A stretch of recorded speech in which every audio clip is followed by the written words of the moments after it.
বাংলাদেশে আর্জেন্টিনার প্রচুর সমর্থক রয়েছে। এর বড় একটা অংশ কিন্তু আর্জেন্টিনার সম্পর্কে তারা জানে না।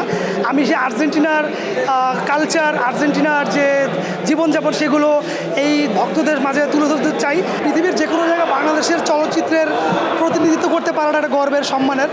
সেই জায়গা থেকে আমি দিনন্তর চেষ্টা করছি। এবার আমি recent south Asian short film ফেস্টিভ্যালে বাংলাদেশে প্রতিনিধিত্ব করেছি। এবার কলকাতা আরেকটা ফেস্টিভ্যালে সিলেকশন পেয়েছে। বাংলাদেশে প্রতিনিধিত্ব করতে পারাটা আমার জন্য সম্মানের, গৌরবের। আমি চেষ্টা করব, আপনাদের সহযোগিতা, ভালোবাসা চাই।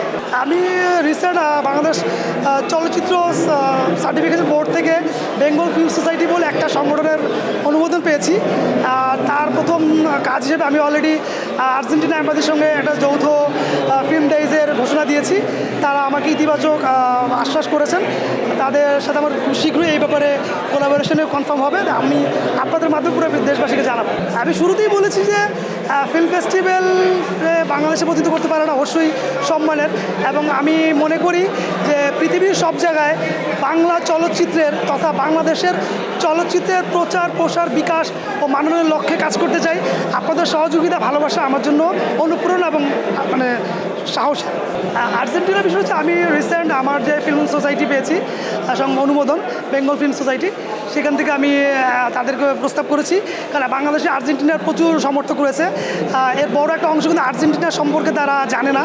আমি সেই আর্জেন্টিনার কালচার, আর্জেন্টিনার যে জীবনযাপন, সেগুলো এই ভক্তদের মাঝে তুলে ধরতে চাই। আর সিনেমার মধ্যেই সেটা সম্ভব। সিনেমার মাধ্যমে আমরা একটা দেশ সম্পর্কে জানতে পারবো। আমরা খুব শীঘ্রই আনুষ্ঠানিকভাবে আর্জেন্টিনা এম্বাসির সাথে কনফার্মেশন পেয়ে আপনাদেরকে জানাবো।